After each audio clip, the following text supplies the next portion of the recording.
इस कार्यक्रम के पुण्यार्चक हैं श्री आदिनाथ दिगंबर जैन चंद्रोदय तीर्थ क्षेत्र चांदखेड़ी खानपुर जिला झालावाड़ राजस्थान।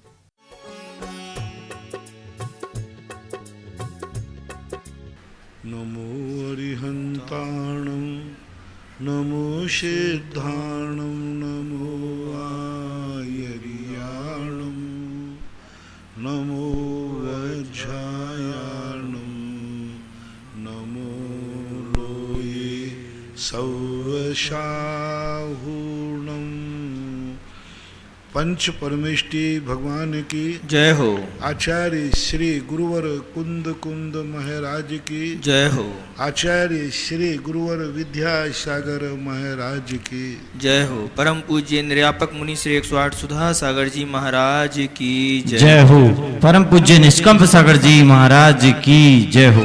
कोटा से अतिशय जैन इनकी जिज्ञासा है, पूज्य महाराज श्री के चरणों में त्रिवार नमोस्तु। महाराज श्री मेरी जिज्ञासा है, कहते हैं कि वक्त से पहले और भाग्य से ज़्यादा कुछ नहीं मिलता, फिर ना हमें वक्त का पता ना भाग्य का पता, अब क्या करें, किससे पूछें, कृपया समाधान करने की कृपा करें। ये जो कहानियाँ जिन्होंने बना दी हैं वक्त से पहले भाग्य से पहले नहीं मिलता, इन सबके झगड़ों में तुम पड़ते क्यों? तुम्हारा पुरुषार्थ करने के बाद जो तुम्हें सफलता मिल रही है वही तुम्हारा भाग्य है। पुरुषार्थ करने के बाद जो तुम्हें सफलता नहीं मिल रही वही तुम्हारा दुर्भाग्य है। क्यों ज्योतिष के संबंध में पढ़ते हो? क्यों किसी निमित्त ज्ञानी मेरा भाग्य क्या है, मेरा हाथ देख लीजिए? अरे तुम्हारे लिए कहा कि तुम अच्छी तरह से पुरुषार्थ करो। ऋषभ देव ने, महाभगवान महावीर स्वामी ने 4 पुरुषार्थ कहे, तुम लोग अपना पुरुषार्थ करो। यदि कोई ये भी कह दे कि तुम फेल होगे पक्का है तो भी सच्चा ज्ञानी होगा। वो कहता फेल होऊंगा तो होऊंगा, पढ़ने के बाद फेल होऊंगा, पहले तो पढ़ूंगा। सच्चा ज्ञानी तो ये कहेगा भाई फेल होऊंगा पक्का है, लेकिन पढ़ाई तो मैं करूंगा। परीक्षा में फेल होऊंगा लेकिन मुझे ज्ञान तो हो जाएगा। तो सच्चा ज्ञानी पढ़ाई पर ध्यान दो। भाग्य में फेल लिखा है कि पास लिखा है ये तो 31 अप्रैल को पता चलेगा। 31 अप्रैल को पता चल करके उसके पहले तो अपनी पढ़ाई करो जम के, फिर मेरे भाग्य में क्या लिखा वो 31 अप्रैल को पता चलेगा जब रिजल्ट खुलेगा। हर चीज में यही करो महानुभाव, पुरुषार्थ से मत चूको। जैनागम, जैन धर्म, सारे दुनिया के सभी शास्त्र आप देख लो। वैष्णव दर्शन में जो ईश्वर कर्तृत्ववाद को मानने वाले हैं उन्होंने भी लिख दिया इस पर, कर्म किए जा फल की चिंता मत कर रहे इंसान, ये है गीता का ज्ञान। अब बोलो उन्होंने किया। अर्जुन ने जब पूछा कि हे मधुसूदन आप ये बताइए युद्ध में मेरा फल क्या होगा, मेरे भाग्य में जीत लिखी कि हार लिखी? तो कृष्ण ने क्या कहा, हार और जीत का निर्णय करने वाले तुम और हम नहीं हैं, हमारा काम पुरुषार्थ करना है, हार जीत का निर्णय भविष्य पर छोड़ दो। हर व्यक्ति को आज इस प्रश्न के माध्यम से संदेशा देना चाहता हूँ, जो जिस क्षेत्र में है, चाहे हम साधु के क्षेत्र में हो, आप गृहस्थ के क्षेत्र में हैं, व्यापारी व्यापार के क्षेत्र में है, आपका काम पुरुषार्थ करना है। आप देख के चलिए, आप गाड़ी को सावधानी से चलाइए। अब एक्सीडेंट होना है वो हमारा दुर्भाग्य होगा। हमारा काम है मात्र सावधानी से चलना। कुंद कुंद भगवान ने यही कहा, यत्नाचार पूर्वक अपनी क्रिया करो, भाग्य और वक्त के संबंध में अपना समय खराब मत करो। कोटा से श्रीमती नविता जैन इनकी जिज्ञासा है, मुनि श्री के चरणों में त्रिवार नमोस्तु। महाराज श्री मेरी जिज्ञासा है कि आगम में जिन्हें शासन में निर्यापकाचार मुनि के क्या क्या विशेषताएं कही गई हैं, कृपया समझाने की कृपा करें। अब कई बार बता चुका हूँ मैं पहले, अभी 2 दिन पहले यही प्रश्न आया था, मैंने इसको समझा दिया था। कोटा महावीर नगर से एक जैन इनकी जिज्ञासा है, पूज्य महाराज श्री के चरणों में नमोस्तु। महाराज श्री जीवन में सबसे सुलभ व सबसे दुर्लभ क्या है हासिल करना? मोक्ष प्राप्त करने के लिए कम से कम कितना ज्ञान जरूरी है जिससे काम बन जाए? ज़्यादा की सामर्थ्य मुझे नहीं है, कृपया समझाने की कृपा करें। अमृतचंद सूर्य ने एक मंत्र दिया है, आत्म स्वभाव प्रभाव भिन्नम। मैं अपने परिणामों का कर्ता धरता हूँ, पर भावों से मेरा कोई लेना देना नहीं। राग और द्वेष के ऊपर जिसने विजय प्राप्त कर ली उसने सब कुछ प्राप्त किया। अतीत के कर्मों के संबंध में पूज्यवर कुंदकुंद भगवान ने अष्टपावड़ में लिखा और उसका हिंदी अनुवाद हमारे पूज्य गुरुदेव महाराज ने किया। जो कुछ किया विगत में कुछ पुण्य पाप, वह आ रहा उदय में स्वयमेव आप, होगा न बंद जब लो तब लो न राग, चिंता नहीं उदय से वन बीत राग। कितनी बड़ी बात करी। भाग्य में मैंने कर्म किया है, जो कुछ किया विगत में कुछ पुण्य पाप, वह आ रहा उदय में स्वयमेव आप, वो आ रहा है उदय में, आने दो। चिंता नहीं उदय से वन बीत राग, होगा न बंद जब लो तब लो न राग। अपने स्वभाव की तरफ दृष्टि रखें, यही सबसे बड़ी बात है। पर पदार्थों से अभी जो प्रातःकालीन प्रवचन चल रहे हैं वो इसी दृष्टिकोण को रख चल रहे हैं कि हम पर पदार्थों की तरफ दृष्टि करके दुखी हो जाते। पड़ोसी की थाली ना देखें, अपनी जठराग्नि देखें। सबसे सरल काम दे रहा हूँ, पड़ोसी की थाली ना देखें, अपनी जठराग्नि देखें। पड़ोसी कितना खा रहा है ये ना देखें, अपने पेट को देखें कि तुम्हारे पेट में जगह कितनी है और तुम कितना पचा सकोगे, तो शांति ही शांति है। हम जब कंपटीशन करते हैं, स्पर्धा करते हैं, ये इतना खा रहा है तो मैं इतना क्यों नहीं, बस वहीं तुम्हें अब खट्टी डकार आएगी, क्योंकि तुम उतना खाओगे तुम्हें पचने वाला तो है नहीं। तो अपनी जठराग्नि के अनुसार करो। हम दूसरे के वैभव को देख के तरसते हैं, अरे भाई अपना पुण्य देखो, हमारा पुण्य हमारे काम आएगा। अरे उसकी हवेली है तो है, हमारी झोपड़ी है। अब हवेली को देख देख करके हम तरसते। संसार में सबसे ज़्यादा दुख व्यक्ति है स्वयं से दुखी नहीं है, वो दूसरों का कंपटीशन करता है, मैं वहाँ तक कैसे पहुँचूँ। अरे भाई तुम्हारी हैसियत तुम्हारी है, उसकी हैसियत उसकी है। पूर्व भाव में उसने पुण्य कमाया, उसने मंदिर बनाया था इसलिए हवेली मिली, तुमने मंदिर में बेदी भी नहीं बनाई तो तुम्हें झोपड़ी भी नहीं मिली। सीधा टिट फॉर टैट। अब कह रहे महाराज जी उसके पास तो हवेली है, हमारे पास तो छप्पड़ भी नहीं है। तो फिर मैं कहता हूँ कि भाई उसने उस समय मंदिर बनाया था जब 1400 बन रहा था, और तू कंजूस बन करके बैठा रहा था, तो बस उसका फल मिला। जो बोओगे वो पाओगे। उसने आवास दान दिया भगवान को, उसने आवास दान दिया भगवान को, आज उसको महल मिला, विमान मिला। उसने आवास दान दिया गुरुओं को, उसको हवेली मिली। उसने आवास दान दिया यात्रियों को, धर्मशाला बनाई, उसको मकान मिला, बंगले मिले। ये तो उसका है। आज बंगले को देखकर तुम ईर्ष्या कर रहे हो, कल देखो तुम उसने क्या किया था और तुमने क्या किया। कारण पर विचार करो, कार्य पर नहीं।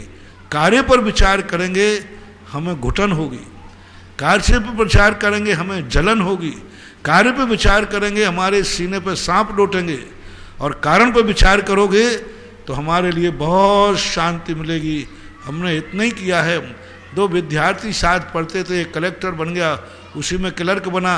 वो कहता भगवान ये क्या पक्षपात हुआ, हम दोनों दोस्त थे और ये वो ऐसा दोस्त था इसकी जम के मैं ठुकाई करता था, गुंडे होते, और आज ये कलेक्टर बन गया और मैं उसी में क्लर्क हूँ।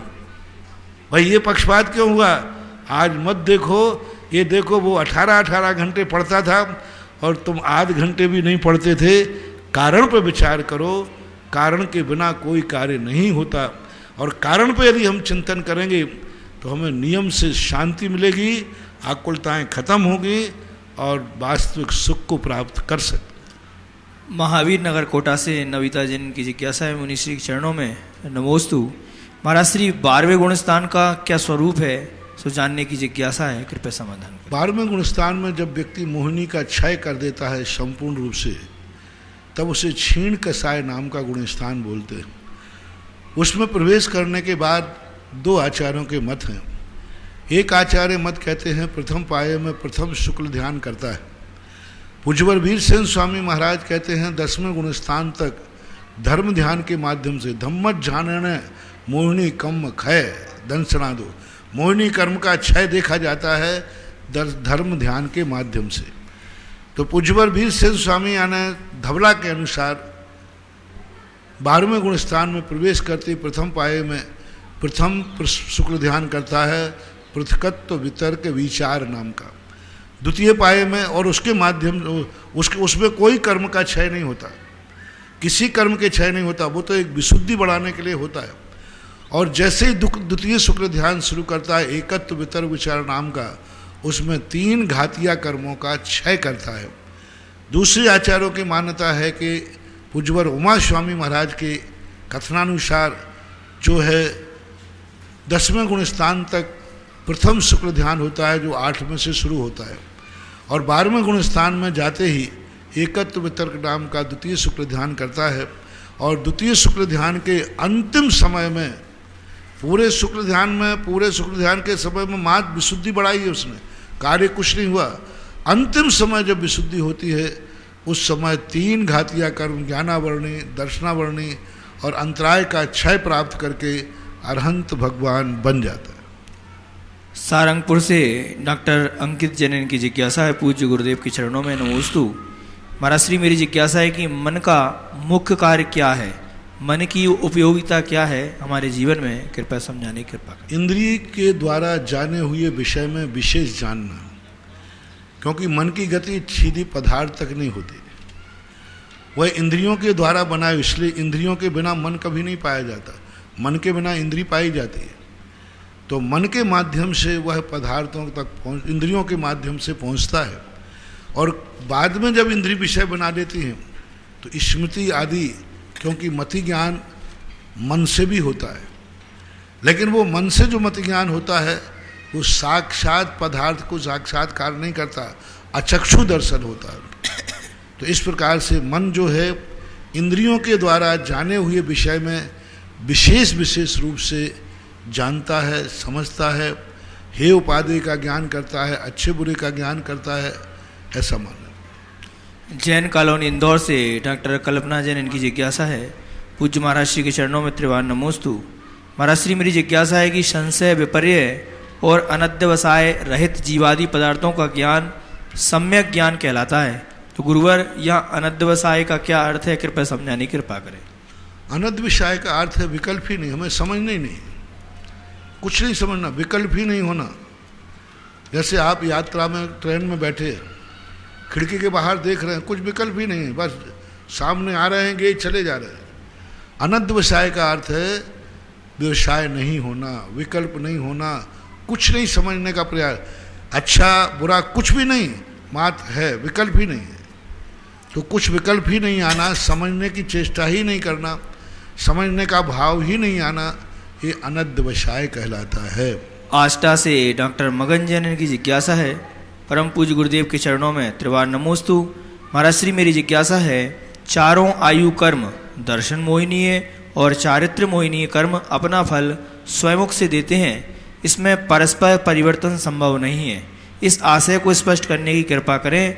स्वयमुख और परमुख से क्या आशय समझना चाहिए, कृपया। क्योंकि दर्शन मोहिनी और चारित्र मोहिनी फली मोहिनी का एक साथ होते ही इनमें रावण विभीषण का अंतर है। एक माँ से जन्म होकर के भी दोनों के विपरीत नेचर होते हैं।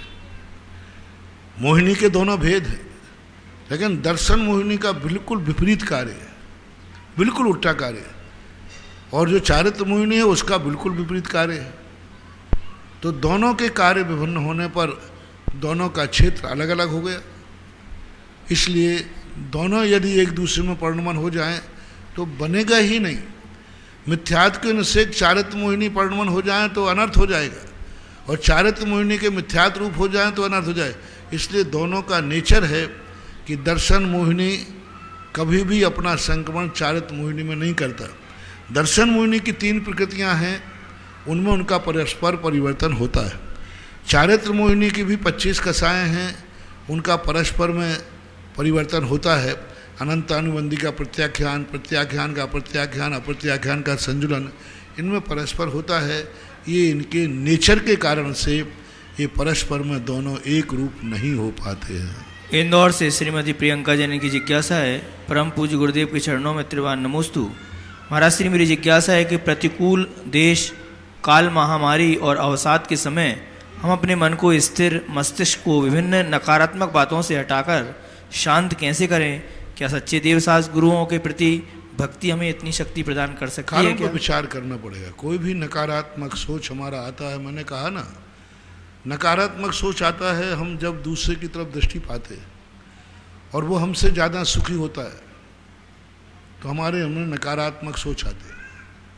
वही कार्य हम कर रहे हैं वही दूसरा कर रहा है, उसके नंबर अच्छे आते हैं तो हमें नकारात्मक सोच आता है। वही धंधा तुम कर रहे हो वही तो दूसरा कर रहा है, वो सफल हो जाता है, नकारात्मक सोच आता है। जब जब हम दूसरों की बढ़ती देखेंगे हमारे घर में नकारात्मक, देख दूसरों की बढ़ती को कभी ना ईर्ष्या भाव करे। यही तो मेरी भावना में कहा है और यही मैंने प्रवचन में कहा था, क्यों दूसरे की तरफ देख रहा, अपना पुण्य देखो ना। हमने जितना किया है वो हमें मिलेगा, कहीं जाने वाला नहीं है। लेकिन हमारे अंदर दूसरों को देख देख करके इतने नकारात्मक सोच आते हैं कि हम जिसको नहीं पा पाते हैं सामने वाले को मिटा देते हैं। हमें नहीं तो तुम्हें नहीं, हमें नहीं तो तुम्हें नहीं। यदि तुम्हें कोई वस्तु नहीं मिली तो तुम ऐसी दशा में पहुंच जाओगे कि तुम कहोगे मुझे नहीं तो किसी को नहीं। इराक के अंदर कुओं में तेल में युद्ध हुआ, अमेरिका को मिल गया, इराक ने आग लगा दी, बोले मैं नहीं निकालूंगा तो तुम भी नहीं निकालोगे। ये सबसे बड़ा निकृष्ट माइंड कहलाता है। वो माइंड निकृष्ट नहीं है कि ठीक मैंने प्रयास किया कि ये वस्तु मुझे मिल जाए, मुझे मिल जाए, अच्छा है कोई बात नहीं, आप गृहस्थ हैं, संसारी हैं, चाहना चाहिए, लेकिन मुझे नहीं मिली तो मैं इसको मिटा दूंगा। ये सबसे बड़ा निकृष्ट परिणाम कहलाता है जो लोगों के मन में ज़्यादा रहता है। इसी कारण नकारात्मक सोच आता है। इतना भर सोच लें मुझे ना सही कोई बात नहीं, किसी को तो मिलेगा और मेरा पुण्य नहीं है तो ठीक है। तो नकारात्मक सोच को थोड़ा दूसरों की तरफ से दृष्टि हटा करके अपने स्वयं के अतीत की तरफ देखो। जिस समय कमाने का समय था, जिस समय पढ़ने का समय था, उस समय सो रहे हो। अब रिजल्ट में जब नंबर कम आए तो तुम्हारे मन में नकारात्मक सोच आ जाता है। कोटा से जिज्ञासा है, पूज्य मुनिश्री के चरणों में त्रिवार नमोस्तु। महाराज श्री, मेरी जिज्ञासा है कि विग्रह गति में जीव कार्मण शरीर के कारण कौन से कर्म बंद कर सकता है और आयु कर्म बनता है या नहीं? कृपया समाधान। कार्मण शरीर के साथ आयु बंद कभी नहीं बनता, क्योंकि विग्रह गति में जो जीव होता है आयु का बंद नहीं होता। कार्मण शरीर में के साथ में अलग अलग कर्म बंद होते हैं, 1 इंद्रिय, 2 इंद्रिय, 6 इंद्रिय, 5 इंद्रिय को शब कौन किस गति में जा रहा है, कौन से कर्मों के उदय से जा रहा है, उसको देख करके उनके कर्मों का बंद होता है। विग्रह गति में शाता का भी बंद होता है, अशाता का भी बंद होता है, उच्च गोत्र का बंद भी होता है, नीच गोत्र का भी बंद होता है, शुभ नाम कर्म का भी होता है, अशुभ नाम कर्म का होता है। आयु कर्म को छोड़ करके शेष सभी कर्म जो जिस गति में उदय में जा रहा है, योग्यता को लेकर जो जिस गुण स्थान में है, उस गुण स्थान में जो कर्मों का बंद होता है उनमें प्रायः बहुतायत बंद करता है। तीर्थंकर प्रकृति का बंद विग्रह गति में होता है। अब बोलिए, तीर्थंकर प्रकृति को बंद विग्रह गति में, यानी कार्बन का योग के साथ तीर्थंकर प्रकृति का बंद होता है। कुछ कर्म हैं जिनका विग्रह गति में नहीं होता बंद, जैसे आहारक दुख है, इनका विग्रह गति में बंद नहीं होता। और कुछ कर्म हैं किस गति में जा रहा है उस गति संबंधी होंगे, दूसरे नहीं होंगे। किस गुण स्थान में है उस गुण स्थान के अनुसार दूसरे गुण स्थान के बंद नहीं होंगे। लेकिन विग्रह गति में 1, 2, 3 समय में कर्मों का बंद यथायुग चलता ही रहता है। गंज वासोदा से अदिति जैन, इनकी जिज्ञासा है, पूज्य गुरुवर के चरणों में त्रिवार नमोस्तु। महाराज जी, मेरी जिज्ञासा है कि धैर्य का वास्तविक स्वरूप क्या है और ये हमारे जीवन में किस प्रकार से आता है? कृपया समझाने की। धैर्य का स्वरूप होता है अपने स्वरूप में स्थित हो जाना। अभी प्रश्न तीनों इसी प्रकार के चल रहे हैं। अपनी कुवत को पहचानने का नाम धैर्य है, हमारी परिस्थिति को पहचानने का नाम धैर्य है। ये मेरा द्रव्य कौन सी शक्ति लेकर चल रहा है, कैसा परिणति है, क्षेत्र ये कौन सा क्षेत्र है, ये कौन सा काल है, कौन सा भाव है, मेरे परिणाम क्या है। धैर्य शब्द के लिए यदि व्यक्ति को चाहिए है तो बस एक सबसे बड़ी छूट है, अपनी कुवत पहचानो, अपनी योग्यता पहचानो। आज यदि मैं पंचम काल का जीव हूँ, मुझे अपनी कुवत पहचानना पड़ेगी। हम 64 रिद्धियों को पढ़ करके और आकुल व्याकुल हो जाए, ये रिद्धि कब होगी, ज़िंदगी में नहीं होगी, रो रो के मर जाओ, होने ही नहीं है। हमारी योग्यता ही नहीं है। हम इतना पुण्य पहले से लेके नहीं आए कि मैं किसी रिद्धि योग साधना कर सकूंगा, तपस्या कर सकूंगा, है ही नहीं ऐसी परिणति। अब हम उसको लेकर के बैठ जाएं कि हमें रिद्धियां कब होंगी, होंगी ही नहीं। तो हमें अपनी योग्यता की पहचान करें। जब तक हमें द्रव्य दृष्टि, द्रव्य योग्यता नहीं आएगी, तब तक हमें धैर्य की परिभाषा बनाना कठिन हो जाएगा। और यदि हमने अपनी योग्यता के अनुसार किया तो धैर्य धैर्य है, समाधैर्य। कोटा से सुशीला जैन इनकी जिज्ञासा है, पूज्य महाराज श्री के चरणों में नमोस्तु। महाराज श्री मेरी जिज्ञासा है कि नारियल का पानी हरी में आएगा या नहीं, और जो सूखे सुखाकर हरी सब्जियां आदि जो रखते हैं क्या वो भी हरी में आएंगी? कृपया समझाएं। पहली बात, नारियल के पानी के संबंध में आगम में, शास्त्र में मुझे कहीं देखने में नहीं आया। मेरा दृष्टिकोण है वो हरी में नहीं आता। जैसे दूध मांस में नहीं आता, दूध खून में नहीं आता। जैसे गाय भोजन करती है उसी से दूध बनता है, उसी से खून मांस बनता है, लेकिन दूध अलग एक थैली में इकट्ठा हो जाता है। इसी प्रकार नारियल के दो भाग होते हैं, एक जड़ जाकर जटा रूप में परिणत होता है और एक एक बूंद करके उसमें जाकर के पानी इकट्ठा हो जाता है। तो नारियल का पानी हरि के अंतर्गत नहीं आना चाहिए। जैसे दूध, जैसे मोती होता है, हम मोती और सीप में अंतर है। सीप हड्डी है, सीप अशुद्ध है, उसी सीप में मोती बनते हैं, वे शुद्ध हैं, भगवान को चढ़ाए जाते हैं। अब देखना, एक सीप होते ना, सीप में जीव होता है बराबर, लेकिन जो सीप है वो हड्डी है, अस्थि है। लेकिन सीप के अंदर जो पानी बनता है, जो मोती बनता है, वो अशुद्ध नहीं है, वो शुद्ध है। गजमोती है, उसी शरीर में हाथी की हड्डी बनती है और उसी भोजन से जाकर उसके गंडे स्थल में मोती बनते हैं। मुक्ता फल प्रकर जाल भूमि भागा, ऐसा आता है ना भक्तांबर में, ऐसे मोती गिर जाते, वे मोती शुद्ध हैं, भगवान की पूजा में काम आते। तो इसलिए इसी प्रकार से एक फल ऐसा है, सारे फलों का रस मिला हुआ रहता है। सारे फलों का खून अपने शरीर के नस नस में भरा पड़ा है, लेकिन दूध नस नस में भरा हुआ नहीं रहता, वो एक स्टोर होता है। इसी प्रकार नारियल का पानी एक एक बूंद करके स्टोर होता है, वही सूख करके वो अंदर गिरी बन जाता है। तो मेरी दृष्टि से वो हरी में नहीं आता है, नहीं आना चाहिए, ऐसा मेरा विचार है। और सूखी हुई हरी, पकी हुई हरी हरी में नहीं आएगी, सूखी हुई आएगी। जैसे अनाज है, चावल है, ये पक गए, पकने के बाद हरी में नहीं है, लेकिन कच्चा सुखाया है तो बराबर हरी का दोष आएगा। तो पकी हुई चीज़ जो सूख गई है पेड़ के अंदर, वो सूखने के बाद हम लेंगे कच्ची बादाम और पकी बादाम। पकी बादाम हरी में नहीं आएगी, लेकिन कच्ची बादाम हरी में आएगी। चना है, कच्चा चना हरी में आएगा, लेकिन चना पक गया तो हरी में नहीं आएगा। सभी फलों में ये जानना, जो वृक्ष में लगे लगे पक कर के सूख जाते हैं वो फिर काष्ठ में चले जाते हैं, हरी में नहीं आते। और जो डाल पर लगे लगे कच्चे हैं उनको चाहे हम सुखावें, चाहे कुछ भी करें, बराबर हरी का दोष आएगा। क्योंकि हमने उसमें जो जीव हैं उनकी आराधना तो हमने कर ही दी ना। सुखा लिया तो क्या हुआ, सुखा लिया तो क्या, चिप्स बना ली मान लीजिए आपने, तो चिप्स से केले की चिप्स बना लो, केला नहीं खाएंगे, लेकिन केले की चिप्स बना ली तो नहीं, बराबर हरी में आएगा। अब केला अपने आप कभी पेड़ पर लगा हुआ सूखता ही,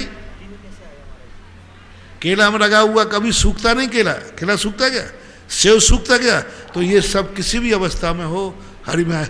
केले की चिप्स, एप्पल की चिप्स, किसी की भी, चाहे तलने में चाहे सुखा दे में, हरी अवस्था में यदि उसको तोड़ा गया है तो वो हरी का दोष आएगा। नहीं तो कचरियाँ सुखा के खाओ, भाजी सुखा के खाओ, भिंडी सब चीज़ सुखा के खाओ, 12 महीने सब्जी खाओ, नहीं, वो नहीं आएगा। तो सूखे शब्द काष्ठ कहलाते, तो काष्ठ वो कहलाते जो पेड़ पर लगा लगा अपने आप सूख जाता है, वे सब हरि के अंतर्गत नहीं आते। मुजफ्फरनगर से तृप्ति जैन की जिज्ञासा है, पूज्य महाराज श्री के चरणों में त्रिवार नमोस्तु। महाराज श्री मेरी जिज्ञासा है कि 16 कारण भावना के बारे में पूछा था, तो आपने बताया था कि यह घटती बढ़ती रहती हैं। तो महाराज श्री मेरी उसी में एक जिज्ञासा है कि 16 कारण भावना तो होती हैं 16, तो इनके 32 दिन तक के उपवास क्यों करते हैं? और महाराज जी इसी संबंधित है कि जब तीर्थंकर दीक्षा लेते हैं तो उनको दीक्षा लेने के बाद से जब तक केवल ज्ञान नहीं होता वे दिन और रात लगातार तपस्या करते हैं, यदि नहीं तो क्या वे रात को सोते भी हैं? महाराज जी केवल ज्ञान होने के बाद तीर्थंकर भगवान की स्थिति किस प्रकार से होती होगी? क्या उनके मन और मस्तिष्क में केवल ज्ञान होने से पहले जिस प्रकार विचार आते थे, क्या केवल ज्ञान होने के बाद भी वैसे ही विचार आते हैं क्या? तीर्थंकर 32 तीर्थंकर 16 कारण 16 होते हैं। 32 दिन क्यों होते इसका आगम में कोई उल्लेख नहीं किया। मैंने एक दिन बताया था कि शायद क्योंकि जितने भी व्रत उपवास है प्राय सभी लोग पुराने लोग उपवास से करते थे। 32 दिन का उपवास करना प्राणघात का कारण बन सकता है, इसलिए शायद 16 उपवास को एक आहार एक उपवास करके दिए गए हों, या कोई कारण रहा हो, आगम में कोई उल्लेख नहीं मिला। तीर्थंकर जब ग्रस्त अवस्था में रहते हैं बराबर सोते हैं, बराबर उनमें भी विचार आते हैं, बराबर उनके भी प्रत्याख्यानावरणी कषाय उदय में होती है। प्रत्याख्यानावरणी कषाय होने में उनके आप ग्रस्तों जैसे उनको भी मोह होता है, राग होता है, उनके भी ब्याई जी होते हैं, रिश्तेदार होते हैं, बाल बच्चे होते हैं, परिवार होते हैं, ससुराल होती है, पीहर होता है, सब कुछ होता है उनका, तो उनके मन में भी राग द्वेष भाव आते हैं। हरिवंश पुराण के अंदर पूज्यवर नेमी जिनसेन स्वामी ने उल्लेख किया कि जब नेमिनाथ भगवान अपनी भाभियों के साथ जल क्रीड़ा कर रहे थे तो भाभी से उन्होंने कहा, अपना दुपट्टा था, बोले भाभी इसको निचोड़ दीजिए। तो उसने कहा, देवर जी मैं ऐसे वैसे के दुपट्टा नहीं निचोड़ती हूँ, जो नाग सैया पर बैठ करके उंगली पर चक्र घुमाता है और नाक से शंख बजाता है, मैं उनका दुपट्टा निचोड़ती हूँ, क्या तुम ऐसा करते हो? अब नेमिनाथ भगवान को इतने तीख पे चढ़े कि इतने क्रोध में आगा के फन फनाते हुए गए और सीधे सौरीपुर बटेश्वर के अंदर सीधे नाग सैया पर बैठकर नाक से शंख फूका, चक्र घुमा दिया, सारा ब्रह्मांड हिल गया। यानी पानी पर तो तीर्थंकर भी चढ़ते हैं। काजल की कोठरी में कैसे उस सयानो जाए, लीक लागे पर लागे है। ग्रस्त अवस्था में सब प्रभावित हो जाते हैं। ग्रस्त अवस्था की जो प्रत्याख्यानावरणी कषाय है वो ऐसे कई प्रसंग तीर्थंकरों के आते हैं जिनमें गृहस्थ निद्रा भी लेते हैं, सोते भी हैं, स्नान भी करते हैं, कपड़े भी पहनते हैं, शौक भी करते हैं, दोस्तों के साथ गोट मनाने भी जाते हैं। चिंता नहीं करना। जैसे तुम लोग जाते हो ना बरसात में, लोग कहते महाराज जी यहाँ बनासी है ना पीछे, यहाँ खूब लोग आते हैं गोट बनाने। चिंता मत करना, तीर्थंकर भी गोट मनाने जाते। पारसनाथ अपने दोस्तों के साथ गोट मनाने जा रहे थे, उसी समय तो नाग नागिन को बचाने का मौका है। तो गृहस्थी सब एक सी होती है, जैसे बस तुम थोड़े से गड़बड़ करते हो, वे गड़बड़ नहीं करते। तुम मर्यादा का उल्लंघन करते हो, मर्यादा का उल्लंघन नहीं करते। और केवल ज्ञान के बाद कोई विचार नहीं, कोई राग द्वेष नहीं, मोहिनी कर्म का अभाव है, पाप घातिया कर्मों का नाश हो गया। केवली भगवान के बाद उनको कोई भी राग द्वेष विकार नहीं, निद्रा नहीं, भय नहीं, सब खत्म हो जाता। परम पूज्य आचार्य गुरुदेव श्री विद्यासागर जी महाराज के अज्ञानुवर्ती शिष्य निर्यापक श्रवण मुनि पुंगव श्री सुधा सागर जी महाराज के मुखार विंद से देश विदेश में अपने घरों पर बराजी टीवी के समक्ष जिनवाणी चैनल के माध्यम से, सुधा कलश चैनल के माध्यम से ऑनलाइन जिज्ञासा भेजने वाले, सुनने वाले, देखने वाले उन सभी भक्तगणों की ओर से गुरुवर के चरणों में त्रिवार नमोस्तु नमोस्तु नमोस्तु। इस क्षेत्र पर चलने वाली योजनाओं में आज भी सहसकूट जिनालय की प्रतिमाओं की घोषणा के लिए 1,71,000 में हमारे पास नाम आए। श्रीमान मोतीलाल जी गुणमाला जैन, जामडोली वाले, राजगढ़ अलवर। दूसरा नाम है अजित कुमार वंदना, सरवार सिद्धि साय परिवार कुशुम्बा, निवासी पैटर्न, प्रवासी जिला औरंगाबाद। स्वर्गीय श्री सुंदरलाल जी चंपालाल साहे एवं स्वर्गीय श्रीमती मालतीबाई साहे की प्रेरणा से। अगला नाम है मदनलाल जी, बाबूलाल जी, संजय, पंकज, रिंकू, निर्मला, ज्योति, अनीता सांवला धनगांव वाले। एक नाम है श्रीमान जुगमंदर दास, धन कुमार जी बड़ौद, सुनील राजा जैन धनबाद झारखंड। सभी भक्तों के सम्मान में जोरदार अनुमोदना तालियां बजाएंगे। जीर्णोद्धार हेतु क्षेत्र के लिए 11,000 रुपए की राशि संजीव जैन सिरौंज ने प्रेषित की है। ऐसे भक्तों को पुनः कहना चाहता हूं कि ये जिनालय तो यहाँ बनेंगे, पक्की बात है, लेकिन हम लोग पुण्यार्जन करके अपने जीवन में कम से कम एक जिनालय बनाने की भावना अवश्य पाएं। प्रथम जिज्ञासा के लिए आवाज दे रहा हूं मनीष कुमार जामोली, और महिला वर्ग की ओर से तैयार रहेंगे कुमारी अनुश्री।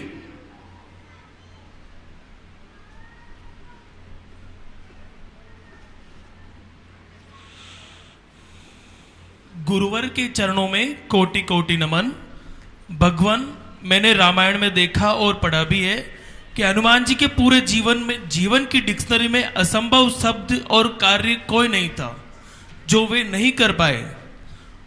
ऐसा ही सिंह के समान अदम्य साहस रखने वाले मेरे गुरुवर, असंभव शब्द और कार्य आपके जीवन में दूर दूर तक देखने को नहीं होता है। भगवान, इसके पीछे भगवान की कौन सी शक्ति और प्रेरणा होती है, और अच्छे सही कार्यों को करने को व्यवस्थित करने में हमें कैसे व्यवस्थित करें कि हम उसे कर सके कि कार्य हमारी पूजा बन जाए। सबसे बड़ी किसी भी चीज में सफलता पाने के लिए अपना हौसला बुलंद होना चाहिए, और हौसला बुलंद होने के लिए अपनी खुद की योग्यता पहचानना चाहिए। हम में कितनी सीढ़ियां चढ़ने की ताकत है, उतनी ही दूर बाद अपनी मंजिल बनाना चाहिए। सबसे पहले अपनी खुद की शक्ति देखो, हमारी आवाज़ में कितनी दम है, हमारी श्रद्धा में कितनी दम है।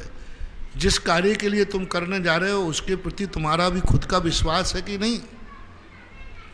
खुद का ही विश्वास नहीं है, हम दूसरों को विश्वास दिलाना चाहें तो वो विश्वास चमत्कारी नहीं होगा, अतिशयकारी नहीं होगा, क्योंकि हमारा खुद का ही विश्वास नहीं। मात हम दूसरों को कह रहे हैं, जैसे सेल्समैन होता है, उसका स्वयं के प्रति विश्वास नहीं होता, उसको तो बेचने से मतलब होता है। लेकिन जो सफलता की ऊंचाई पाते हैं, हनुमान जी स्वयं अपने आप को जानते थे कि मेरे में कितनी ताकत है, कितनी हौसला है, मेरे में कितना समर्पण है। तो सबसे पहले हम जिस कार्य को कर रहे हैं, क्या उस कार्य के प्रति तुम्हारा खुद का समर्पण है? जितना तुम दूसरों को इसका अतिशय दिखा रहे हो, क्या इतना अतिशय तुम खुद मानते हो? क्या दूसरों को तुम जितनी महिमा गा रहे हो, क्या इतनी महिमा तुम खुद स्वीकार करते हो? दूसरों के लिए बताने के कुछ और होते हैं, स्वयं के कुछ और होते हैं, उनका प्रभाव नहीं पड़ता। मेरा सिद्धांत है, जिस चीज़ पर मेरा खुद का विश्वास नहीं होता उस संबंध में हम कभी किसी को विश्वास दिलाते नहीं। हम कहते थे भैया मुझे इस संबंध में कुछ मालूम नहीं है। लेकिन जिस चीज़ पर मैं खुद विश्वास करता हूँ, मैं खुद प्रैक्टिकल करता हूँ, मेरा समर्पण तुम्हारे से कई गुना ज़्यादा होता है, तब कहीं मैं तुम्हारे लिए कहता हूँ कि इस कार्य करो, बहुत चमत्कारी है। वर्षों वर्षों तक मैंने गृहस्थों के लिए अभिषेक पूजा के ऊपर मैं ज़्यादा बोलता नहीं था, लेकिन जब मैंने खुद अपनी शक्ति देखी भक्तांबर पर, अभिषेक की, गंधोदक को, जिनेन्द्र भगवान के जो सिद्धांत उनको जब स्वयं आत्मसात किया, उसके बाद अब मैं डंके की चोट पर बोलता हूँ, अंदर से बोलता हूँ, तुम्हारे अंदर पहुँच जाती है। जय हो। और बाहर से बोलूँगा तो फिर बाहर पहुँचती है। इसलिए अपने आप में ईमानदार हो, अपने आप में खुद ईमानदार व्यक्ति होता है, फिर उसके लिए पूर्णता असंभव तो संभव नहीं कहूँगा, लेकिन कठिन कार्य भी सरल हो जाते हैं। अनुश्री, इसके बाद तैयार हैं ऋषभ जैन, अशोकनगर। नमोस्तु महाराज जी। महाराज जी, मेरा प्रश्न है, हम सुबह मंदिर जाते हैं, सुबह तो पूजा करते, पर शाम को मंदिर जाते हैं तो शाम को क्यों नहीं करते? क्या करो ना, कौन कर रहा है, मना कर रहा है? तुम लोग करते नहीं? हमारे यहाँ तीनों संध्याओं में बराबर पूजा लिखी है, बराबर अभिषेक लिखा है, लेकिन समय का ध्यान रखना, 4:30 बजे के पहले पहले शाम का अभिषेक पूजन हो जाना चाहिए। उसके बाद सुबह भोजन के पहले जैसे अभिषेक करते हो, ऐसे शाम के भोजन के पहले अभिषेक पूजन का प्रावधान है। देवता लोग करते हैं, अकृत्रिम चैत्यालयों में होता है। आप लोगों को सुविधा नहीं है इसलिए नहीं करते हो, बाकी के लिए तो कोई मना ही नहीं। रात में नहीं कर सकते, बस सीधी बात, दिन अस्त होने के बाद नहीं कर सकते। लेकिन सुबह की पूजा शाम को करो। लोग कहें महाराज जी आपने कह दिया ना 4:30 बजे तक। हाँ, सुबह की पूजा शाम को नहीं, सुबह की पूजा सुबह होगी और शाम की पूजा शाम को होगी। नहीं तो महाराज अच्छा कह दिया, हम सुबह अभिषेक नहीं कर पाएंगे तो शाम को भी कर सकते, आपने कह दिया। एक बार क्या हुआ कि एक ट्रेन किसी स्टेशन पर बिल्कुल सही टाइम पर पहुंची। मान लो उसका टाइम 7 बजे का था, 7 बजे पहुंची। लोगों ने बड़ा आश्चर्य किया कि जिंदगी में पहली बार गाड़ी सही टाइम पे आई। तो ड्राइवर को सब माला लेकर पहुंच गए, सब पहुंच गए। बोले ड्राइवर साहब जिंदगी में पहली बार गाड़ी टाइम पे पहुंची। बोले मूर्ख, कल की ट्रेन आ जाइए। आगे जिज्ञासा ऋषभ कुमार अशोकनगर, इसके बाद तैयार रहेंगी श्रीमती सुषमा जैन नौगामा। पूज्य गुरुदेव के चरणों में मन वचन काल से बारंबार नमोस्तु नमोस्तु नमोस्तु। महाश्री जी, यहाँ जो समोसन लगा हुआ है, जो आपकी दिव्य देशना हो रही है उस समय, तो माँ जी केवली भगवान का समोसन भी इसी प्रकार लगता होगा वहाँ पे, तीर्थंकर भगवान का समोसन वहाँ के। लेकिन माँ जी उसके पीछे जो मैंने देखा कि सन 2008 में मेरा एक एक्सीडेंट हुआ था बहुत खतरनाक। तो मम्मी पापा उस समय नारेली में थे, वहाँ पे चिपट बर्तन चल रहा था। तो वहाँ पे माँ जी जैसे ही पता चला शाम के समय कि उसका एक्सीडेंट हो गया, बहुत खतरनाक एक्सीडेंट हुआ है, तो वहाँ मुझे डॉक्टर ने निकाला 5-6 घंटे बाद, वहाँ ग्वालियर रेफर कर दिया था। डॉक्टर ने कहा कि इसको 10 घंटे में अगर होश नहीं आया तो ये दोबारा कोमा में चले जाएगा। तो माँ से मम्मी पापा वहाँ पहुँचे आपके पास शाम के समय, तो आपने कहा था कि कबूलचंद जी कुछ नहीं होगा, उसको रोज हंसता बोलता मिलेगा आपको। तो माँ जी जैसे ही मम्मी पापा आए और मैं मतलब बेड से उठा और मम्मी से हंसने बोलने लगा। तो माँ जी जैसा आपको सब कुछ पता है कि कल क्या होगा, मतलब जब सब, तो माँ जी भगवान का भी समोसन ऐसा ही लगता होगा ना?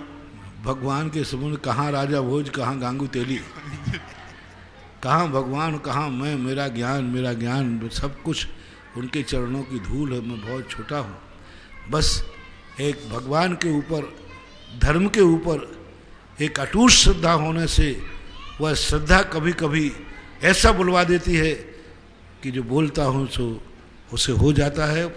ये मेरा ज्ञान नहीं है, ये मेरी श्रद्धा है, ये धर्म के प्रति समर्पण है, धर्म के प्रति विश्वास है। ये कला मुझे पूज्यवर मानतुंग आचार्य महाराज ने दी।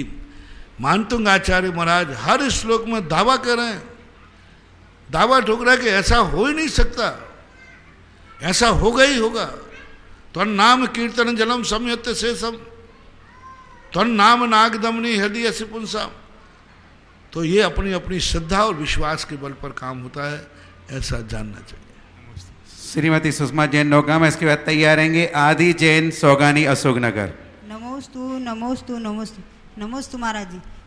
चवले नौगामा का नाम सुखद है और चवलेश्वर पाशना का नाम देशनोदय है। इतना अच्छा नाम आपके मन में कैसे है, इसका अर्थ क्या है? और महाराज जी है ना, यहाँ रहने से जो सुख मिला है वो उसका व्यक्त नहीं कर सके। महाराज जी अब कल जाना पड़ेगा तो उसको बहुत दुख और आर्तजन हो रहा है, तो क्या आर्तजन कहलाएगा महाराज जी? नमोस्तु नमोस्तु नमोस्तु। अब ये सब चीज़ें जो नाम हैं, कुछ नाम वहाँ के गुणों को देख कर दिए जाते हैं, कुछ नाम वहाँ के आभा मंडल को देख के दिए जाते हैं, कुछ वर्गणाएँ वहाँ क्षेत्र की अपने आप नाम उच्चारित करा देती हैं कि मैं इसके योग्य हूँ। सुखोदय नाम, वहाँ सुखोदय नाम आया, उस समय तात्कालिक जो परिणाम आया, ज्योतिषाचार्य एक प्रश्न कुंडली देखते कि तुमने प्रश्न पूछा वो किस समय पूछा, और मैं जिस समय कोई पूछता हूँ तो मेरा खुद अपने आप में मनोवैज्ञानिक कुंडली बन जाती है। उस कुंडली में जो नाम निकल जाता है वो घोषित हो जाता है।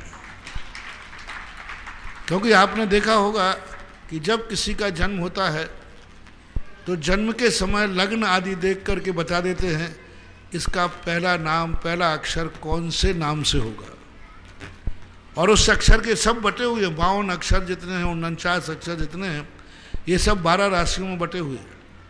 तो उस तात्कालिक उस समय जो स्थिति बनती है उस समय भी नाम घोषित कर दिए जाते हैं। नाम कुछ ना कुछ तो नाम चाहिए ही है, पहचानने के लिए कुछ ना कुछ तो नाम चाहिए, इसलिए नामकरण की बात आती है। श्रीमती आगे आदि सौगानी अशोकनगर, श्रीमती बादाम देवी महुआ तैयार रहे। नमोस्तु महाराज श्री। महाराज श्री, हम ये मोह को कैसे त्यागें? जैसे सांसारिक क्रियाकलाप करते हैं उसमें तो मोह करते ही हैं, बाकी जैसे आपके पास आ जाए या किसी क्षेत्र पर चले जाए तो वहाँ भी इतना अंदर से मतलब ऐसा लगने लग जाता है कि अब वापस ही नहीं जाना है, मोह हर जगह आ जाता है, तो कैसे इसको मतलब त्यागें? मोह के अंदर सबसे बड़ा मोह का कारण रहता है अपन को कुछ पाने की इच्छा, कुछ भय। भय और उपलब्धि ये दो चीजें हैं। अपने मन में कुछ ऐसा भाव आ जाता है कि इनके बिना मेरी जिंदगी अधूरी है, यदि यह सहारा मुझे नहीं मिला तो मैं टूट जाऊंगा, यह सहारा मुझे नहीं मिला तो मैं नहीं चल पाऊंगा, यह सहारा मुझे नहीं मिला तो शायद मैं सुखी नहीं रह पाऊंगा, तो उस व्यक्ति को उस वस्तु से मोह हो जाता है। दूसरा प्रीति होती है, हमें कोई चीज चाहिए है, वो मैं प्राप्त नहीं कर पाऊंगा, लेकिन इसकी संगति करने से मुझे प्राप्त हो जाएगी। मैं बड़ा नहीं हो सकता हूं, लेकिन माँ का सहारा मिलेगा तो मैं बड़ा हो जाऊंगा। मेरे ज्ञान में कुछ भी नहीं आता, लेकिन पिताजी मेरे लिए निर्देश करें तो मैं आ जाऊंगा, तो फिर हमारा मोह बढ़ जाता है। तो भय और उपलब्धि ये दो चीज़ों के कारण से कई बार मोह बढ़ता है, राग बढ़ता है। अब वो शुभ भी होता है, अशुभ भी होता है। शुभ कार्यों के लिए राग बढ़ता है तो शुभ होता है, अशुभ कार्यों के लिए राग बढ़ता है तो अशुभ होता है। भय और उपलब्धि, मुझे किसी से डर नहीं है, मुझे कुछ नहीं चाहिए, मोह हो ही नहीं सकता। मुझे कुछ चाहिए नहीं, मैं हूं अपने में स्वयं पूर्ण, पर कि मुझ में कुछ गंध नहीं, मैं खुद अपने आप में पूर्ण, मुझे किसी से कुछ नहीं चाहिए, अपने आप मोह खत्म हो जाए। मुझे किसी का डर नहीं, मेरा कुछ भी नहीं बिगड़ सकता है, उसको किसी से मोह हो गई नहीं। तो मोह में भय और वीतराग भाव होना जरूरी है। जब व्यक्ति स्वयं से कमजोर होता है तो उसके लिए जागता है कि कोई मेरा गड़बड़ कर देगा, कोई मेरे लिए वस्तु चाहिए है, तो वो मोह जागता है। मोह का यही कारण बनता है। बादाम देवी महुआ, इसके बाद तैयार रहेंगे आरजब जैन कोठाज। इसके पूर्व सहसकूट जिनालय में एक प्रतिमा की और घोषणा आई। 1,71,000 में फतेहलाल, इंदर कुमार, महेश कुमार, अशोक कुमार, राजेंद्र कुमार, अशोका इलेक्ट्रिकल जयपुर। जोरदार तालियों के साथ अनुमोदना। महाराज श्री के चरणों में मेरा और मेरे परिवार की ओर से इतने बार नमोस्तु नमोस्तु नमोस्तु। महाराज जी, मेरा प्रश्न यह है कि चंद्रगुप्त मुनिराज को जंगल में देवों द्वारा चतुर्मास कराया गया। माइक अच्छा ले लो ना, सामने रखो, ऐसा मैं पकड़ा हूँ ऐसे। चंद्रगुप्त मुनिराज को देवों द्वारा चतुर्मास किया जंगल में, तो उनको कैसे ज्ञात हुआ कि अभी तक देवों ने चतुर्मास कराया?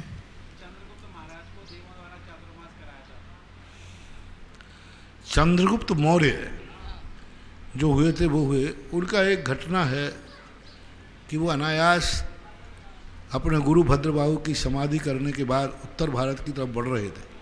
उनका नाम मुनि अवस्था में विशाखाचार्य था। चंद्रगुप्त अंतिम सम्राट हुए हैं और उस चंद्रगुप्त के कारण से ही देश में बहुत सारी कहानियाँ जुड़ी हैं और उनके ऊपर इतिहास लिखा गया। वे मुनि अवस्था में थे जब वो यहाँ उत्तर तरफ बढ़ रहे थे। रास्ते में अनायास उनको एक जंगल में चतुर्मास की तारीख पूरी हो जाती। अनायास बढ़ने की कोई गुंजाइश नहीं थी, वहीं उन्होंने चतुर्मास कर लिया। आसपास कोई नगर थे नहीं, देवताओं के सिंहासन हिल गए, देवताओं ने व्यवस्था की और चतुर्मास कराया। ये उनके जीवन की दुर्घटना थी। लेकिन देवताओं के द्वारा आहार ग्रहण नहीं करते हम, लेकिन चोरी छुपे उन्होंने कार्य किया। बाद में उन्होंने प्रायश्चित भी लिया। आरजब जैन कोठाज, इसके बाद तैयार रहें कुमारी सृष्टि जैन पलासिया। नमोस्तु महाराज जी, मेरी जिज्ञासा ये है कि मंदिर में घंटा क्यों बजाया जाता है? घंटा इसलिए बजाते हैं कि तुम ऊधम करते हो तो वो घंटे में आवाज छुप जाती है। और घंटा इसलिए जो कोई भी व्यक्ति ऊधम कर रहा हो तो वो शांत हो जाए, चुपचाप हो जाए, घंटी बज गई। जैसे आप स्कूल जाते हो तो स्कूल में घंटा बजाते हो, तो घंटा बजाते ही तुम समझ जाते हो हमें स्कूल में जाना है, और शाम को घंटा बजता है तो तुम सोचते हमारी छुट्टी हो रही है। तो घंटा बजाते समय व्यक्ति कहता है मैं पूजन करने के लिए आया हूँ और मैं पूजन करने आ रहा हूँ। एक संकेत है घंटा, और दूसरा मंगल स्वरूप है घंटा, तीसरा उसकी जो ध्वनि है, उसकी जो झनकार है, वह हमारे मस्तिष्क से जब टकराती है तो बाहर के विकल्प जो द्वंद्व चल रहे हैं वो द्वंद्व खत्म हो जाते हैं और लक्ष्य की तरफ दृष्टि चली जाती है। कुमारी सृष्टि जैन पलासिया तैयार रहेंगे। पवन पारोली। नमोस्तु गुरुदेव। गुरुदेव, मेरी जिज्ञासा यह है कि हमारे जैन धर्म में स्वास्तिक चिन्ह का अधिक उपयोग होता है, हर मांगलिक कार्यों में इसका बड़ा महत्व है। महाराज जी, हमारे जैन धर्म में स्वास्तिक चिन्ह का इतना अधिक महत्व क्यों है? स्वास्तिक सभी धर्मों ने स्वीकार किया है। कोई ना कोई एक सिंबल है, कोई ना कोई एक आकृति है। वास्तु इसे कहती है कि एक ऐसी आकृतियाँ भी होती हैं जो आकृति मात्र शुभ होती है, और आकृतियों का ही सारा खेल है। मकान प्लाट आकृति पे आधारित है। ये प्लाट किस आकृति वाला है? नाहर मुखी है, सिंह मुखी है, गिलहरी के आकार है, चूहे के आकार का है, कच्छप के आकार का है। आकार का ही सारी दुनिया में आकार का बहुत बड़ा प्रभाव करता है। स्वस्तिक एक ऐसा आकार का बनाया गया कि स्वस्तिक को यदि हम सही रूप से बनाएं, जितनी मोटाई खाली स्थान की है उतनी ही मोटाई स्वस्तिक की होना चाहिए। लोग स्वस्तिक बनाते हैं, स्वस्तिक बनाने में क्या एक लाइन खींच देते यूं नहीं, जितना आपका खाली स्थान है जो लाइन भी उतनी ही मोटी होना चाहिए, बीच की लाइन उतनी मोटी होना चाहिए, तब वो स्वस्तिक कहलाता है। बराबर, यानी जितना गैप आपने छोड़ा है उतनी ही आपकी बराबर होना चाहिए। और इसको जब हमने वास्तु पर रखा तो जितने वास्तु के द्वार हैं वे सब वहीं पड़ते हैं जहाँ स्वस्तिक का द्वार पड़ता है। स्वस्तिक का द्वार खुला रहता है। अब उसमें से कौन से द्वार हमन को प्रवेश करना है, तो वो एक आकृति ऐसी दी गई है जो आकृति आपके लिए हर कार्य के लिए शुभ मानी गई। जैसे मान लो स्वस्तिक बना दिया, उसका दर्शन भी शुभ है। उसको यदि किसी मांगलिक कार्यक्रम में रख दिया तो उसके लिए वो अपने आप एनर्जी देता है, लेकिन उनको रखने करने की बहुत बड़ी व्यवस्था होती है। यदि किसी व्यक्ति ने जाली में स्वस्तिक बना दिया तो अब उस तरफ तो ठीक स्वस्तिक है, इस तरफ उल्टा है, कबाड़ा कर देगा, वो कबाड़ा कर देगा। जैसे मान लो स्वस्तिक है, अपन किस तरफ से देखेंगे, तो अब उसको लगाते समय रखते समय ध्यान रखते हैं तो ये होता है। और एक रूढ़ परंपरा से भी एक स्वस्तिक को सर्वसम्मति से मांगलिक और शुभ मान लिया गया है। पवन जैन पारोली। इसके बाद तैयार रहेंगे कुमारी प्रियल जैन पलासिया। मेरे आराध्य गुरुवर के श्री चरणों में नमोस्तु। गुरुदेव, मेरी जिज्ञासा यह है कि आपका चातुर्मास अजमेर में था, तो अजमेर के चारों तरफ लगभग सभी के लोहे का व्यापार है, तब उसके दाम बहुत ज़्यादा बढ़ गए थे। उसके बाद आपका चातुर्मास बिजोलिया में था, वहाँ पे सभी पत्थर के व्यापारी है, वहाँ के सभी के दाम आसमान पे चढ़ गए। और अभी आप जब श्री चौलेश्वर में विराजमान हैं, यहाँ के लगभग सभी व्यापारियों के काम है अनाज का, और यहाँ अभी अनाज का दाम बढ़ता ही जा रहा है। पूज्य गुरुवर, आपके आशीर्वाद का ऐसा क्या प्रभाव है? मेरे आशीर्वाद से नहीं, मैं क्या करता हूँ जहाँ जा कर के कि वहाँ खेत को अच्छा बना देता हूँ, और उसमें जहाँ का जो धंधे से कमाई करते हैं उस कमाई को उस खेत में बुआ देता हूँ, खेती लहरा जाती है। जय हो, जय हो। मैंने कहा ना कि मैं भगवानों के पक्ष में नहीं हूँ। मैं कोई तीर्थ क्षेत्र नहीं बनाता हूँ, ना मंदिर बनाता हूँ। मुझे तो अपने भक्तों को हरा भरा देखना है, इसलिए उनकी बोनी कराता हूँ। जय हो। बोनी का उपदेश देना, बीज को फिकवाना है कि भंडारे को भरना है।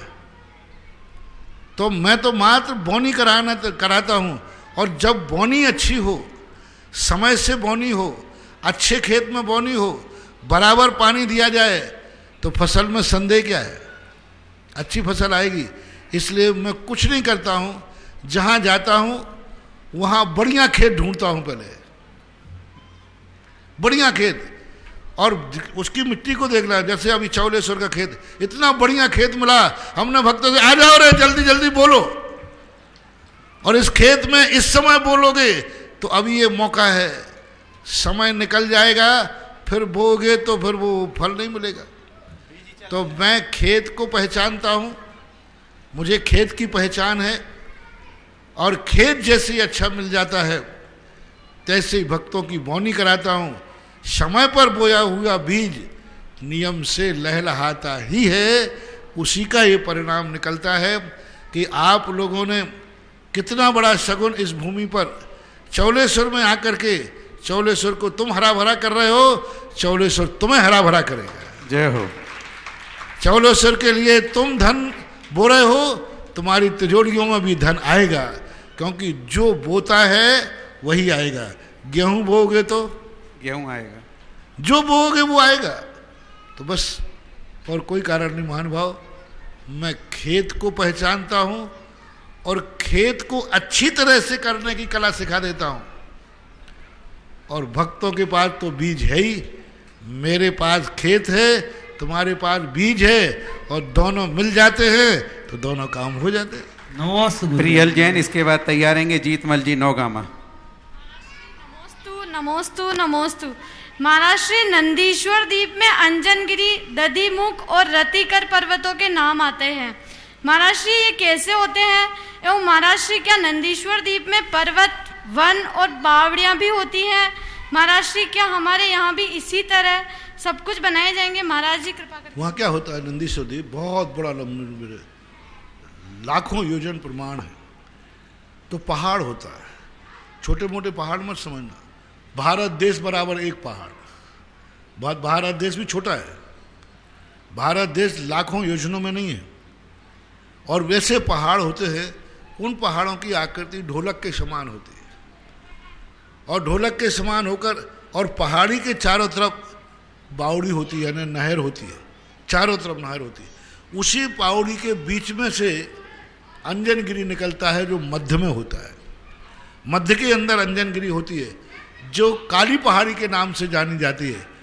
अंजनगिरी काला बढ़ता होता है, जैसे चौलेश्वर की पहाड़ी काली पहाड़ी के नाम से जानी जाती है। ये बीच में, ऐसे बीच मान लो अपने चौलेश्वर बाबा का जो पहाड़ है, ये बिल्कुल ऐसे ही बना हुआ है, थोड़ा ढोलक के समान नहीं है, ऐसा बीच में ऐसे ही वो पहाड़, उसके ऊपर मंदिर होता है, चारों तरफ एक बावड़ी होती है, बावड़ी के बीच में वो अंजनगिरी पहाड़ होता है। काला होने से उसको अंजनगिरी बोलते। तो इस प्रकार से 4 दधिमुख होते हैं, जो अंजनगिरी के चारों कोनों पर होते हैं। दधिमुख इसलिए कहते हैं, वे सफ़ेद मार्बल के होते हैं, यानी वाइट होते हैं, दही के समान पत्थर। अपनी भाषा में समझने के लिए मार्बल के 4 पहाड़ होते हैं, वे भी ढोलक के ऊपर सम आकार के होते हैं। उन 4 दधिमुखों के ऊपर चैत्यालय होते हैं। 8 रतिकर होते हैं, जो लाल कलर के होते हैं। सैंडस्टोन मान लो, बंसी पहाड़ धवलपुर, इसका मान लो, तो इसके पहाड़ होते हैं, वे लाल रंग के होते हैं, उन पर पत्थर होता है। तो इस प्रकार की ये बावड़ी बराबर, उतना बड़ा तो बना नहीं पाऊंगा, लेकिन बराबर वैसे ही बनेंगे जैसे साक्षात वहाँ बने हैं। जय हो। मुझे हमेशा नंदीश्वर द्वीप जब बनते थे, एक मंडप बना लेते थे, एक चबूतरा पर 52 छतरियाँ बना देते थे। मुझे समझ में नहीं आता था कि ऐसा क्यों। बहुत दिनों तक विचार करते रहे। अभी बिजोलिया के अंदर भाव आया, नंदीश्वर द्वीप का वर्णन पढ़ रहा था, क्यों ना जैसा नंदीश्वर है वैसा बनाया जाए। लेकिन वहाँ स्थान छोटा था, छोटे बनाए। यहाँ बहुत बड़ा स्थान है। जय हो। यहाँ बनेगा वास्तविक रूप से वैसा ही, जैसा जी आकार बना है वैसे ही रूप में। मध्य का पहाड़ काला पत्थर का बनेगा, साधु लोग वाइट पत्थर के बनेंगे। चारों पहाड़ जो 8 रतिकर हैं वो लाल के बनेंगे। और उनके ऊपर जाकर के जो व्यक्ति बनाएगा, उसके कम से कम कुछ लोग अंदर जाकर के पूजन अभिषेक कर सके। अभी तक अपने नंदीश्वर द्वीप जो बनते हैं, उनमें कोई पूजन अभिषेक नहीं कर पाते, नीचे खड़े रहो, मंदिर के अंदर जा ही नहीं पाते। आप बिल्कुल बराबर मंदिर में जाएंगे। आप तो ये मानो चौलेश्वर बाबा के अंदर जैसे अपन जाते हैं, तो छोटा ही सा, लेकिन जाते तो है कि नहीं। ऐसे तुम्हारे पे आराम से वहाँ खड़े होकर उसमें अपने अपने मंदिरों में परिवार के लोग पूजन कर सकें, दर्शन कर सकें। हाँ, ज़्यादा बड़ा परिवार होगा तो नहीं जा पाओगे लेकिन फिर भी 2-4 लोग उसमें बैठ करके, और मूर्ति भी बहुत बड़ी 500 धनुष प्रमाण मूर्ति होती है। अब 500 धनुष की तो बैठा नहीं पाएंगे, उसके नाभ को लेकर के कम से कम भाव है, कम से कम भाव 4.25 फुट की मूर्ति हो।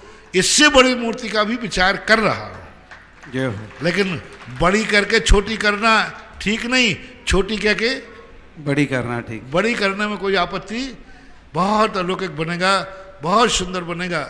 जो कल्पना मेरे पास है उस कल्पना को मेरे पास शब्द नहीं है, लेकिन बनेगा तो ऐसा बनेगा कि सारा विश्व नंदीश्वर देखने को आएगा। और 2 कॉपी वो देवता भी चौलेश्वर पारसनाथ से उस नंदीश्वर को मिलाएंगे। आकार में छोटा रहेगा, लेकिन विधि विधान स्थापना वैसे ही करने का भाव है। बाकायदा नहर बहेगी चारों तरफ से, जैसे उस नंदीश्वर के चारों तरफ समुद्र है, नंदीश्वर समुद्र है, इधर भी समुद्र है उधर भी समुद्र है। इसी प्रकार इसमें भी पानी का बहुत बड़ा एक समुद्र बनाया जाएगा, जो उस पानी को है, हाँ अब नौका विहार लेकिन समुद्र बनाने का भाव है कि अष्टम समुद्र उसमें बनाया जाए। जितना शक्य होगा उतना सब किया जाएगा। मेरे मन के जो प्लान हैं वो आपको बता दिए जाएंगे, बनाना तो आप लोगों को ही है ना। चीतमल जी नौगामा। परम पूज्य गुरुवर श्री को मेरा नमोस्तु और मेरे परिवार की तरफ से त्रिकाल बार नमोस्तु नमोस्तु। महाराज जी, निजी मंदिर में 2 मूर्तियाँ अभी चोरी होगी नौगामा में, और उनके 4 बेटे हैं। अब इसमें किसके ऊपर जवाबदारी बनेगी? नौगामा मंदिर प्राइवेट मंदिर है, उसमें 2 मूर्तियाँ चोरी होगी महाराज जी, उसके अभी 4 बेटे हैं, तो उसमें से उसकी किसकी जवाबदारी बनती है? नौगामा में प्राइवेट मंदिर है, उसमें मूर्तियों की चोरी होगी, तब किसकी जवाबदारी बढ़ती? 4 बेटे। चारों बेटे मिलके करें, बेटे तो मिलके बैठा सकते हैं, चारों बेटे बैठा के, क्योंकि बसियत जिन्होंने मंदिर बनाया था उनके पूर्वजों ने, बसियत चारों बेटों को मिली कि एक को मिली? वो तो अलग हो गए महाराज जी, चारों सब अलग अलग हिस्सा लेके अलग हो गए ना, तो सब लोग हिस्सा दे करके मूर्ति बैठा लें, क्या बात होगी? और नहीं बैठा लें तो अब ऐसे लोगों को अपन क्या कर सकते हैं? कुमारी नीतीसरा धनगांव।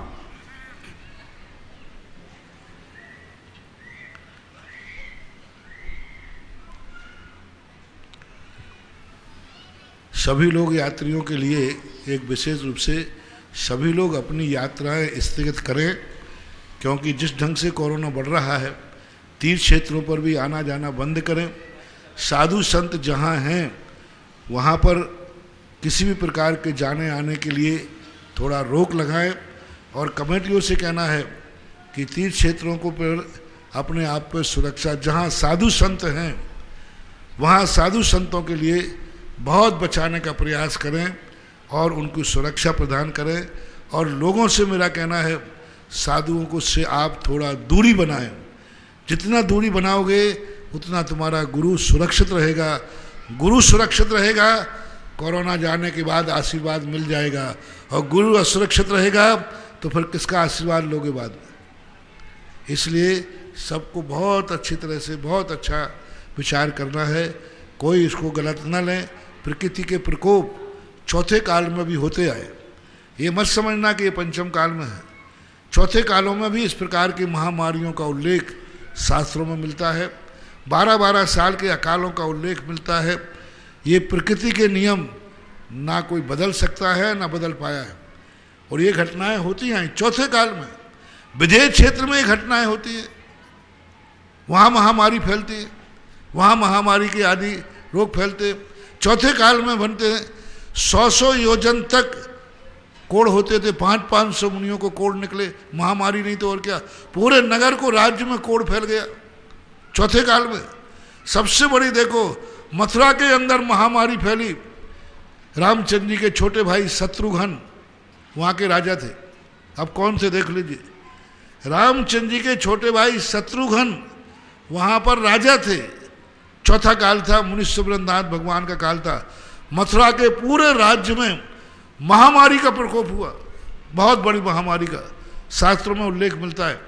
तो चौथे काल में भी होते आए हैं, सब होते रहे, कोई अनहोनी घटना नहीं है। बस सावधानी, सावधानी हटी दुर्घटना घटी।